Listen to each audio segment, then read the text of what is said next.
famously unfamous. Famously unfamous. What is famously unfamous? You ever ask somebody, what legacy do you want to leave on this earth after you're gone? Do you just want to merely exist, or do you really want to make an influence and an impact on the communities that you serve? So that, in turn, is what makes you famously unfamous. You're not specifically entertained with the idea of being just famous, but you're intentional about making an impact in the communities that you serve, thereby leaving a legacy that will ultimately create fame for you. Famously unfamous.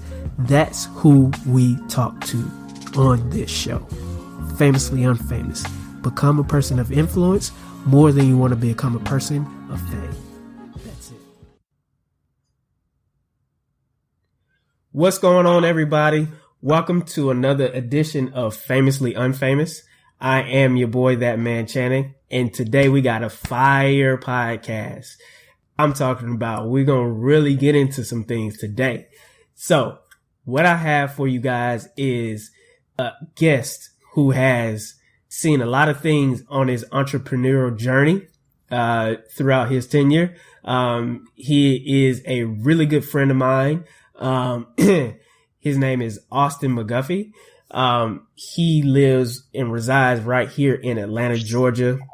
He has a beautiful wife. He has 3 lovely kids, with one on the way, and he just has an entrepreneur spirit. Yes, he has an entrepreneur spirit.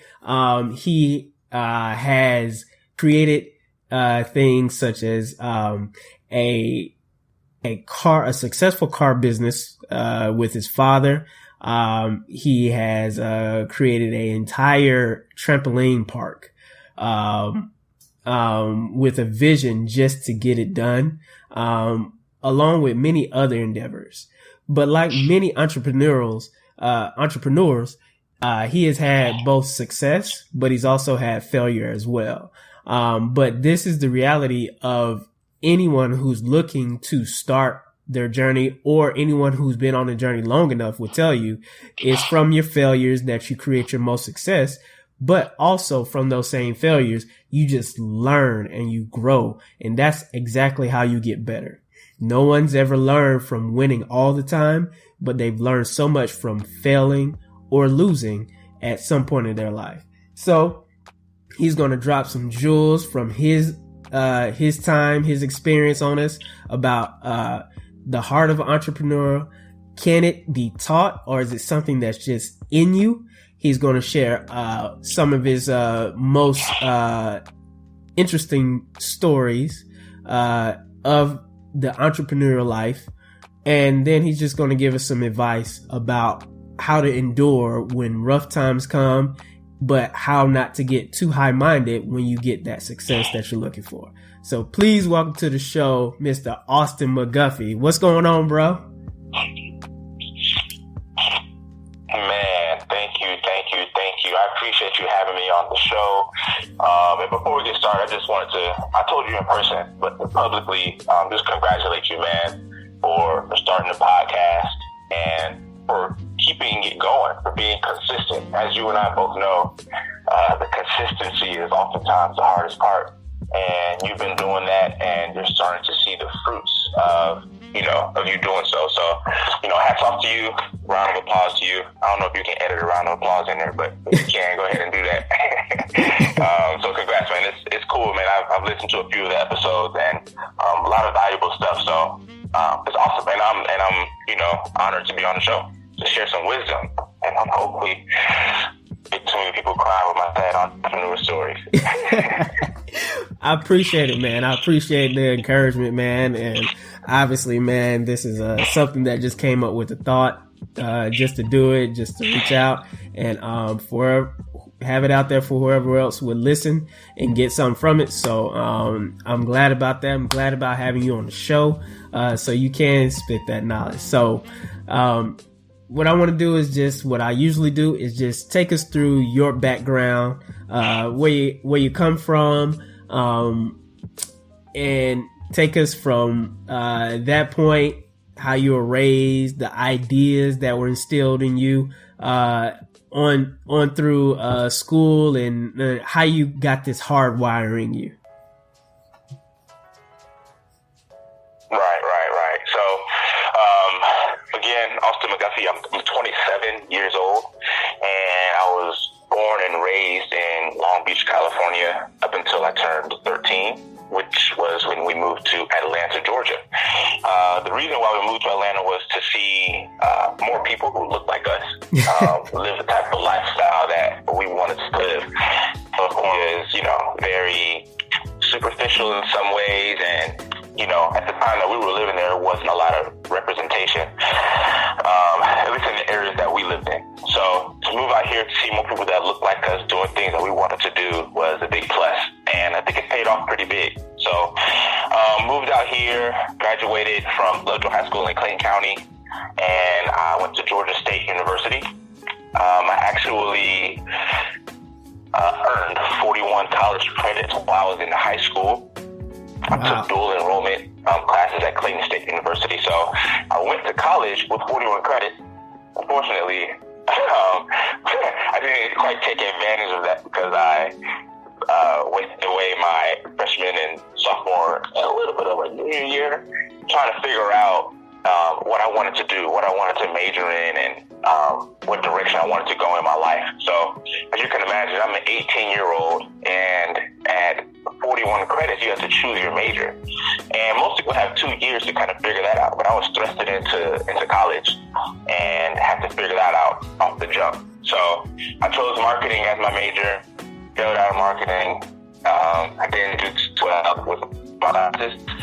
And after being the president of the American Marketing Association and Delta Sigma Pi professional fraternity, and kind of like dropping out of the business school, I decided to kind of pull back. I changed my degree to Spanish with the concentration in international business.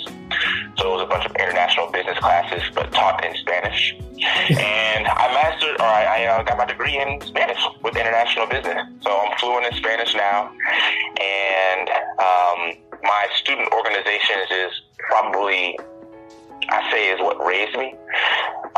When you go to college, you kind of figure out, what crowds you're going to hang around, and a lot of the decisions you make in college shape who you are. So the organizations that I joined really instilled a lot of values in me. A professional fraternity, so learning how to communicate, how to write resumes, how to write emails, learning how to trade on the stock market, and then in the American Marketing Association, just across the people, which hopefully we'll get into a little later in the podcast, because that's how I ended up raising all the money I did for my latest venture.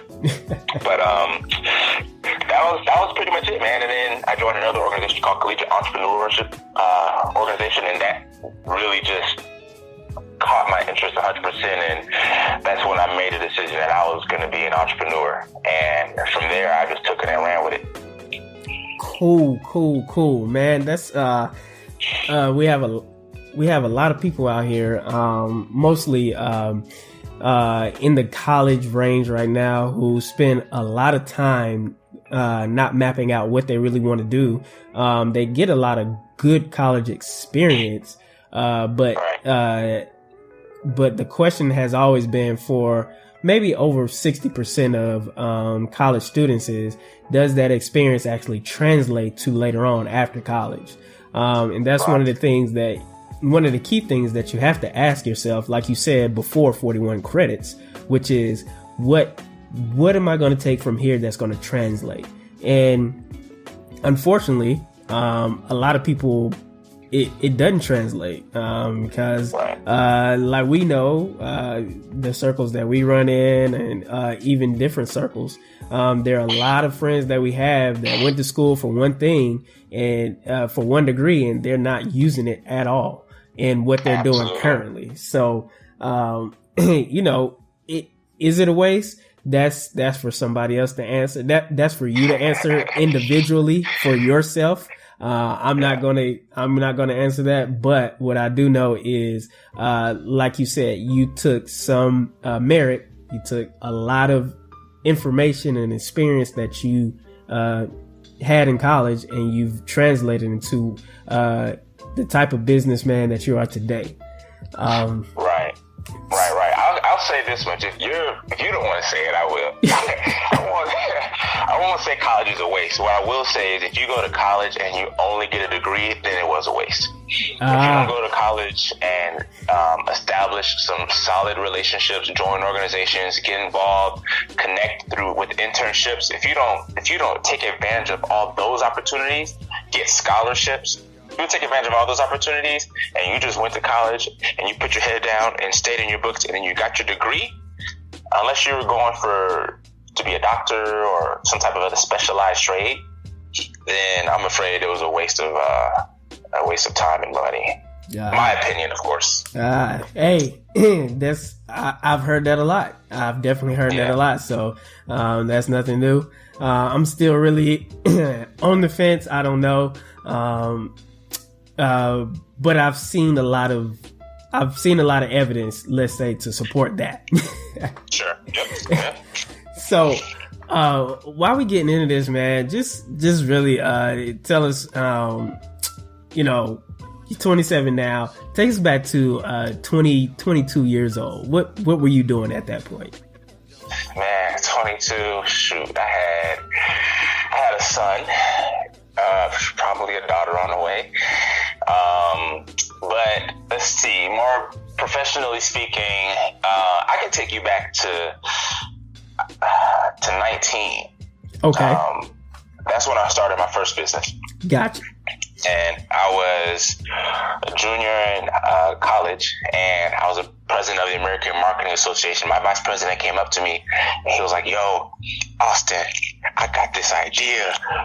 We're about to do this. We're going to do that. We're going to create a website for kids, for college students to exchange their college textbooks, and we can beat the bookstore, and we can save money, and it's going to be great, and we're going to be the Black Mark Zuckerbergs and Black Bill Gates."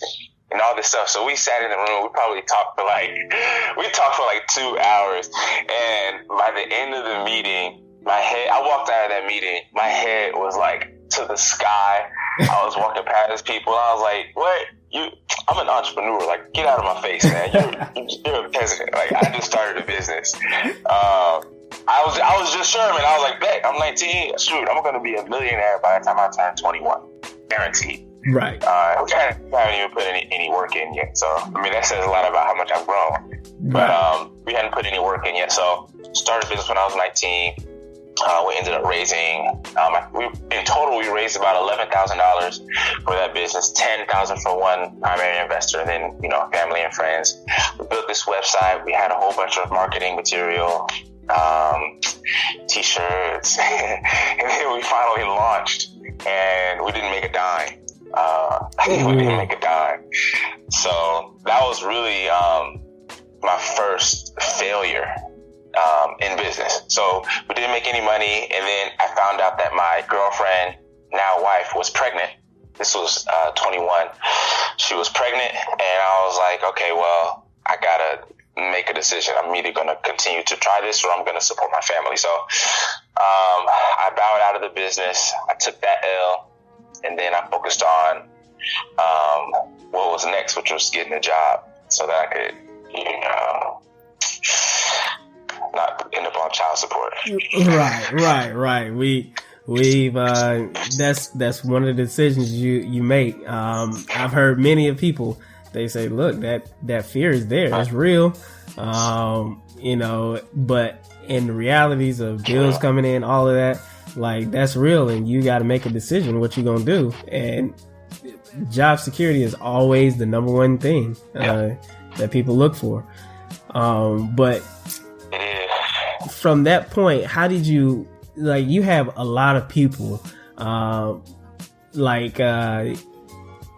listened to, or not listened to, but read a book Robert Kiyosaki wrote. It was called Before You Quit Your Job. And it talks about knowing what you want to do, having a plan to execute it, but the preparation needing to be there. Now, sometimes that's just not there. Say, for instance, the person who said, hey, I have an idea, but it's going to be a 10-year plan, right? I'm gonna put in time here at the job for X amount of years. save up enough capital, enough money, get a solidified plan together. And then like it'll be my side hustle right now until I get to the point. But all of a sudden, you know, a year or two down the road, you don't see the fact that the company's doing some cutbacks. Like literally as we speak right now, in the news earlier today, the New York Post made cuts where they went from, I think their main office of, 30 journalists, they cut it down to 9, like today. You know, so like life happens, right? It does. Life happens. What do you say to those people who like, I had a plan, or maybe I had a plan in theory, but right now I was just securing that job from your experience at that point where you had a baby on the way, you had a wife in waiting, and you were at a job, that itch to say, well, I want to be stable, but I still got that itch, that entrepreneurial itch. Well, how do you manage that at that time? So I'm glad you asked that. So if you would have asked me that question, I'm 27 now, maybe like 5 or 6 years ago, my answer would have been, what are you waiting for? Quit your job. If you have an itch, then quit. The only way you'll find out whether or not you're going to succeed or fail is if you go at it all in, full force, give it everything you've got. And if you put yourself in a situation where you have to perform, make that bet on yourself, and I bet you'll perform and I bet you'll succeed. But you're not going to find out if you have one foot in and one foot out. Right. That would have been my answer then, right? Right.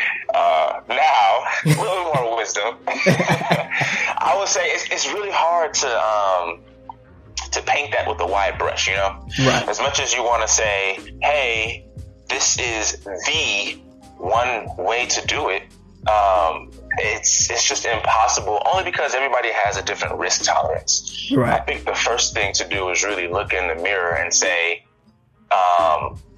you know, if I did take that leap, or if I did satisfy this itch and jump, would I be able to live with myself if I failed? And if the answer is no, then don't do it, because failure is just a part of life, and it happens, and success is not guaranteed. Right. And failure can lead to some ugly it can lead to some ugly stuff, man. I'll get into that when we talk about the trampoline part. But it can lead to some ugly stuff, and if you don't deal well with pressure and anxiety and, you know, all the other host of things that comes with it, then you're not the type of person that needs to quit their job to pursue your entrepreneurial dream.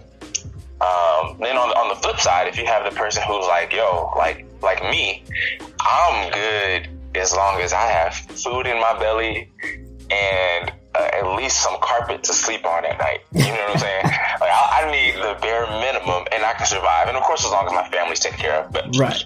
I need the bare minimum. So if I have an itch, I'm a little bit more inclined to take it, because I know if I fail, I have a very healthy respect for failure, and I just know it's not the end of the world. I'll be able to deal with it, and I know that I'm going to bounce back. So it's going to be different for everyone. The first thing you have to do is look yourself in the mirror and say, 1, can I do this? And then number 2, if I do this and I fail, how am I going to process that? How is that going to affect my life? And if the way that affects your life is something that you don't think you can handle, then you're not quite ready. Got you. Yeah. Very good advice. At the end of the day, because there's a lot of people on the internet right now, like, quit your job, or, you know, just go out there and take the leap. But while in theory, that's right, in terms of at some point, right, you need to take that leap if that's in your heart to do something. Right. Absolutely. But also, everybody doesn't make a good entrepreneur. Like, just because you have that itch, that doesn't mean you need to be the one. It doesn't mean you need to scratch it. You know what exactly. Like, exactly. There's a lot of things that we itch for in life that we shouldn't do. Exactly. And maybe being an entrepreneur isn't one of them for you. Like, if you're not good at motivating yourself, at managing your own time, at being consistent, then chances are you might not make a great entrepreneur, because those are some things that are required in order to grind this out. Exactly. And I would add to that, if you're not willing to be teachable, to learn those concepts and actually put a self-imposed mandate on yourself to stick to those concepts, you're not going to last that long. You really won't, man. And I know, because I've been there, you know. I fizzled out. I mean, you know, man, we start a project and then, you know, you look up 2 months later and it's like, what happened? Right. Where did you go?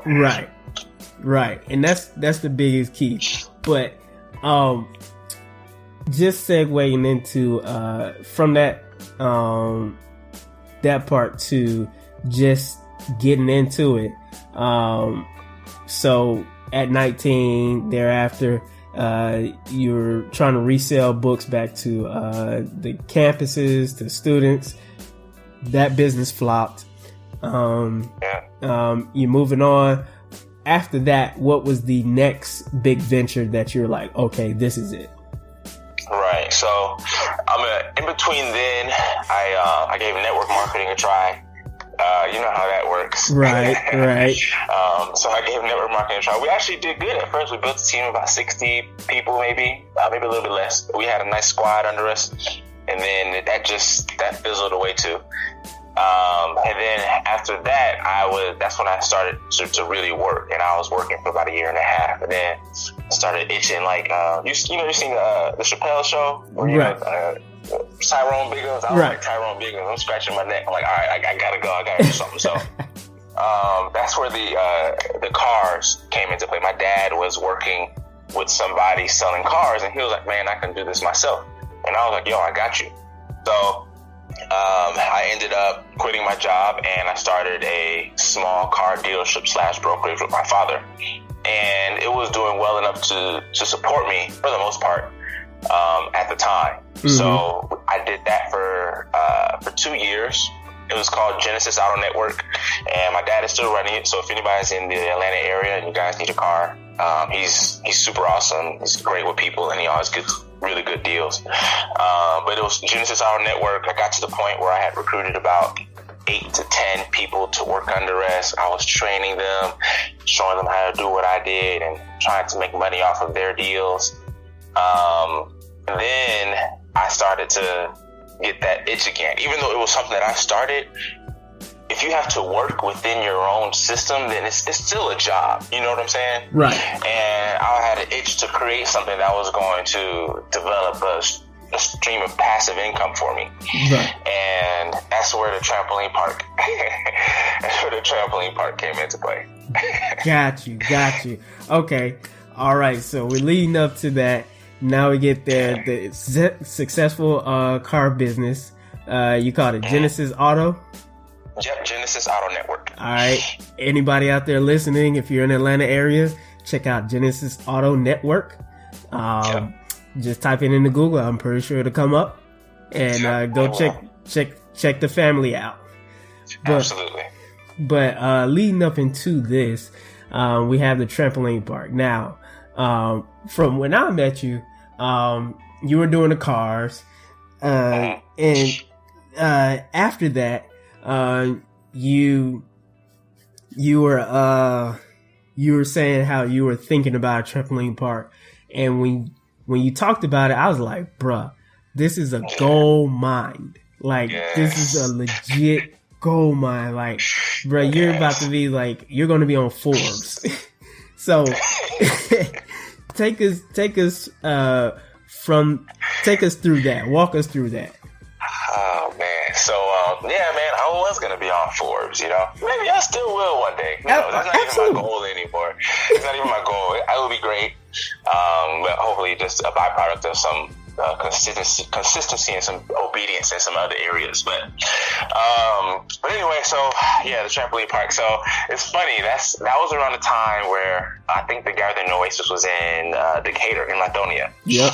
And that's when I was really like going hard, and you and I had talked about it, and we were going over the numbers, and I was like, yo, again, I was high. We'll get to the highs and lows, but I was high. I was like, man, these are the numbers.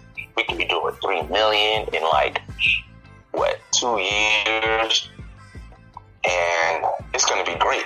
Right. So, I'm trying to figure out how much of this I want to include, because it's so much, and it's going to take a lot of time to tell the whole story. So I'm going to give you like the abbreviated version, but still the good stuff, right? Got you. So, I had sold a car to one of my friends, and he happened to lease a facility in Statesboro, Georgia, which had the perfect amount of square footage to put a trampoline park. So we did some due diligence, did some market research, and we were like, you know what? There's not another trampoline park within X amount of miles. Trampoline parks are hot right now, they're performing well, and we're going to put one in here. So we ran some numbers, we were like, all right, cool, it's only going to cost us $250,000 to $300,000 to start up. Get back to that number. It's only going to cost us $250,000 to $300,000 to start up, and let's do it. So, and we got a bunch of people involved. I was sitting people down left and right, giving them like this pitch of everyone making passive income on this great investment. So it started out with us getting into a building lease. So we signed a 5-year lease on this 120,000 square foot facility with no money, no equipment, no business. We had absolutely nothing. We signed a 5-year lease on this 120,000 square foot facility. So even if we put a business in it, we were still on the hook for the lease payment. Right. So we did that. Then it came down to buying this equipment. This is a funny story. First of all, everybody who listens to this, I am saved. But I did, during this portion of the story where we purchased the equipment, I did yell a few curse words. So I'm just going to put that out there. I just want to be real. So, absolutely. I was online. So we're supposed to buy this equipment. It was supposed to cost like $300,000. And we found it online at an auction. And we just knew it was going to sell for like $30,000 to $50,000 because it was used and it was from a park in Oklahoma, but it still looked great. So we were like, bet, let's just get it. We had no money. We had nothing. But we were just like, we just got to bid on it and hope everything falls into place. So the auction starts and we're buying TVs and couches and like stuff like that. And then the time came for the equipment. So the auctioneer is like talking all fast. This is brand new equipment. It looks great. It looks good. It's perfect for your business. The first bid is going to start at $10,000. Who's got $10,000? So I hit the button on my computer. $10,000. I'm like, oh, that's easy. $10,000. I'm about to buy this equipment. We're about to come up. So then someone else bids $15,000. So I'm like, all right, that's still nothing. $20,000. I bid $20,000. I still have no money. But I hit $20,000. Next person hit 25. I was like, man, 30,000. Then they bid 45 or 40. Now like 50, 60, 70. I'm like going back and forth. I think I was really like, I might have blacked out at some point because I don't know why I kept clicking that button. But it got to like 80, 90, 100. So I clicked 100. Or no, it was 110. I clicked 110 and I was like, listen, I was on the phone with my partner. And I was like, look, dude, that's it. I can't go anymore. Okay? And he was like, yeah. You know what? That's it, man. Let's back out.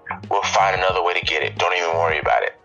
And then I don't know if it was like my pride or what, but the next dude bid 115. I was like, this is where one of those curse words came in, but I'm not gonna say it. I was like, freak it. I said, freak it.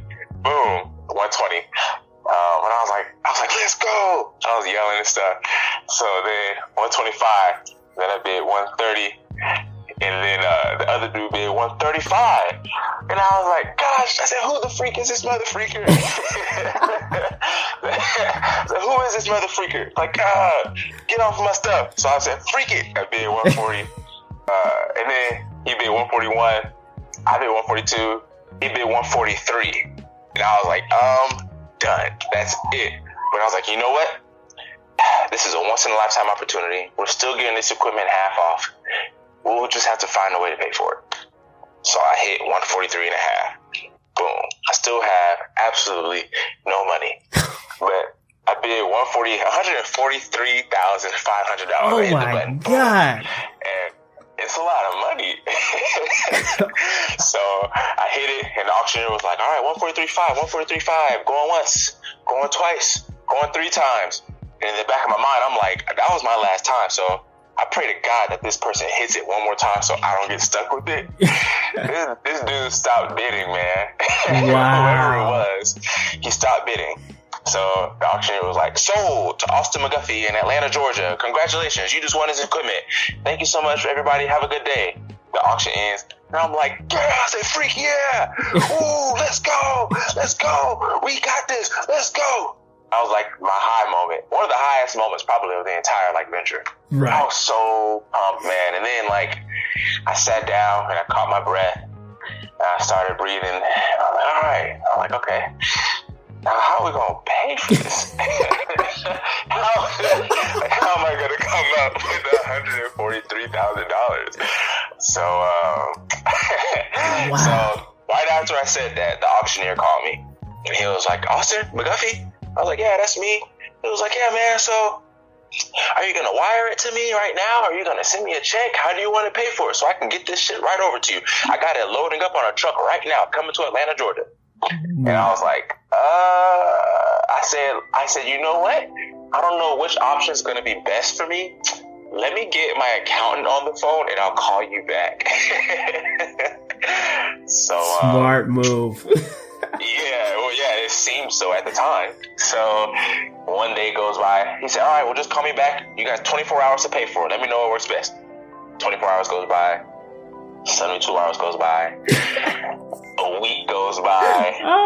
We didn't get this equipment paid for an entire month and a half of raising money. I was on a campaign, man. I was having meetings after meetings, calling family, friends, anybody who had a pulse. And I was like, yo, do you have any money? And we ended up paying for it, man. We had some very ugly equipment lease terms, but it ended up getting done. That's probably my favorite story for the entire trampoline park saga. Wow.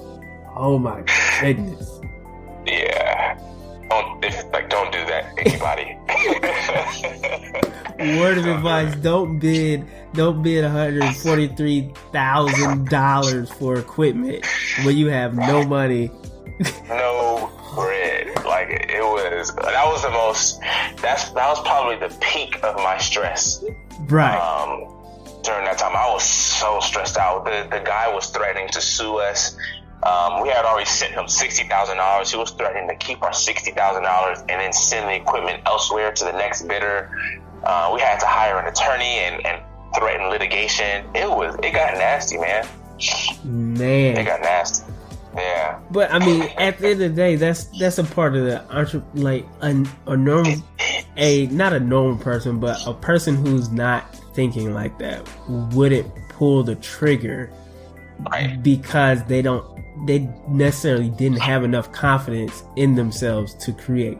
But at the end of the day, the whole part of being an entrepreneur is creating. So you were like, okay, we can get this done and we can create a way to make it happen. And that's my favorite quote. The entrepreneur never says, I can't afford it. The entrepreneur says, how can I afford it? Absolutely, man. It's the mentality I had at the time. The mentality I had at the time, and still now, is to jump off the cliff and build a plane on my way down type thing. Right. Right. That was my mentality, and it's my mentality now. I might scale down the mountain this time. I'm getting down I'm gonna get down one way or the other. Dope. So now we have it's a little rough. It's a little rough in the beginning. So, but now you got the equipment. From that point, take us through that process of from that point to actually opening a functioning trampoline park.